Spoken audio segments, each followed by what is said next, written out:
Have you ever stopped to ponder the magnitude of human suffering that the early 20th century bore witness to? How could such a civilized period of human history be clouded by two of the most brutal genocides, the Assyrian and Armenian genocides?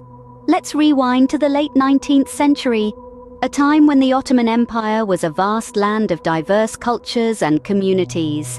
Among them were the Assyrians and Armenians, two ancient Christian communities who had peacefully coexisted within the empire for centuries.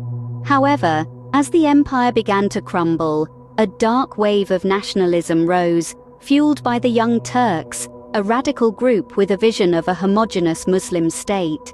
The year was 1914. World War I had begun. The Ottoman Empire, aligned with the Central Powers, saw this as a golden opportunity to rid the empire of its Christian minorities. The first victims were the Armenians. Accused of being sympathetic to the enemy, the Armenians were subjected to mass deportations and massacres. It is estimated that 1.5 million Armenians perished in what is now known as the Armenian genocide. Simultaneously, the Assyrians, who resided mainly in the eastern regions of the empire, were subjected to similar atrocities.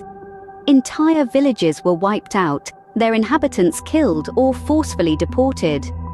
By the end of World War I, more than 300,000 Assyrians had lost their lives. In the aftermath of the genocides, the Ottoman Empire collapsed and was replaced by the Republic of Turkey.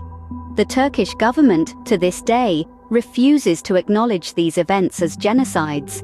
Many survivors were scattered across the globe, forming diaspora communities, carrying with them the heavy burden of their ancestors' sufferings. The Assyrian and Armenian genocides have left an indelible mark on human history. They've shown us how the seeds of hate and division, once sown, can lead to unimaginable suffering and loss. They remind us of the importance of acknowledging past atrocities, not just to honor the victims, but to ensure that such horrors are never repeated. To summarize, the late Ottoman Empire, driven by a wave of radical nationalism, orchestrated the brutal genocides of the Assyrian and Armenian communities during World War I. Despite the overwhelming evidence and international recognition, the Republic of Turkey continues to deny these atrocities. The survivors, scattered worldwide, serve as living reminders of these dark times. The lessons from these genocides are clear. Acknowledgement of past atrocities is crucial for healing and reconciliation, and the promotion of acceptance and diversity is paramount to prevent such horrors from happening again. After all, those who cannot remember the past are condemned to repeat it.